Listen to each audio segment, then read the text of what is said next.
অসমখনত ধৰ্মৰ নামত কথা নাপাতি অসমীয়া জাতি হিচাপে আমি কথা পাতিব লাগে।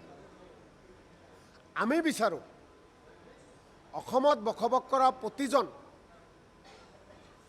মানুহ, প্ৰতিজন ব্যক্তি, প্ৰতিটো জাতি জনগোষ্ঠীৰ প্ৰতি ধৰ্মাৱলম্বীৰ মানুহ সন্মানে যাতে জীয়াই থাকিব পাৰে,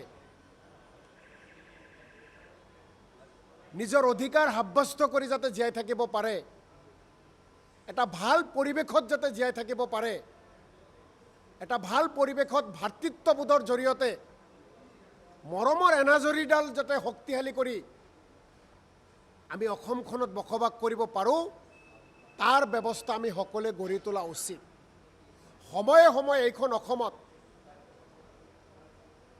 কিছু দুষ্ট চক্ৰ, এচাম সুবিধাবাদী মানুহ ওলাই আহে আৰু শান্তিপূৰ্ণভাৱে বসবাস কৰা সাতাম পৰকীয়া সম্পৰ্কৰে, বন্ধুত্বৰ সম্পৰ্কৰে, ভাতৃত্বৰ সম্পৰ্কৰে জীয়াই থকা এই অসমীয়া জাতিক কোনোবাই থান বান কৰিব বিচাৰে।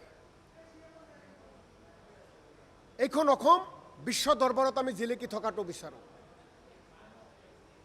এইখন অসম, অসমীয়া জাতি সমগ্ৰ ভাৰতবৰ্ষৰ বুকুত দপদপাই থকাটো আমি বিচাৰোঁ। অসমীয়া জাতিৰ প্ৰতিজন ব্যক্তি একোজন সম্পদ হোৱাটো বিচাৰোঁ। আৰু তাৰ কাৰণে শাসক পক্ষই কাম কৰিব লাগিব, চৰকাৰে কাম কৰিব লাগিব। অসমখনক উন্নতিৰ পথলৈ আগবঢ়াই লৈ যোৱাৰ ক্ষেত্ৰত চৰকাৰে কাম কৰিব লাগিব। তাৰ কাৰণে কি কৰিব লাগিব? শান্তিপূৰ্ণ এটা পৰিৱেশ লাগিব, তাৰ কাৰণে ভাতৃত্ববোধ লাগিব। তাৰ কাৰণে কোনোবাই যদি সুবিধাৰ কাৰণে ভাই আৰু ভাইৰ মাজত সংঘৰ্ষ লগাব চেষ্টা কৰে, তাৰ কাৰণে কোনোবাই যদি ভাই আৰু ভাইক দুজনক দুফালে টানি হাতত অস্ত্ৰ দি তেওঁলোকক মাৰপিট কৰাৰ নিচিনা ঘটনা ঘটাব খোজে, তেতিয়া এজন অসমীয়া হিচাপে অত্যন্ত দুখ লাগে। কাৰণ অসম আৰু অসমীয়া জাতি তেতিয়াও আগুৱাই যাব যেতিয়া আমাৰ মাজত বিচ্ছেদ নহ'ব, আমাৰ মাজত মতনৈক্য নহ'ব, আমি শান্তিৰে যেতিয়া বসবাস কৰিম। এইখন অসম গুৰুজনাই বৰ অসম গঢ়ি থৈ গৈছে আৰু গুৰুজনাই বৰ অসমখনক গোটেই বিশ্ব দৰবাৰত প্ৰতিষ্ঠিত কৰি থৈ গৈছে।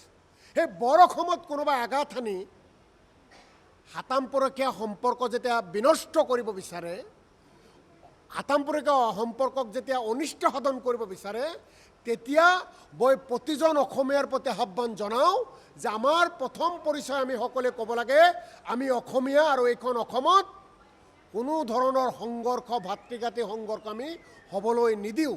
গতিকে সমূহ অসমবাসীৰ প্ৰতি আহ্বান জনাইছোঁ। কোনোবাই নেতা হ'বলৈ, কোনোবাই গাদী পাবলৈ, কোনোবাই গাদী ৰক্ষা কৰিবলৈ সময়ে সময়ে আমাক টানাটানি কৰি থাকিব।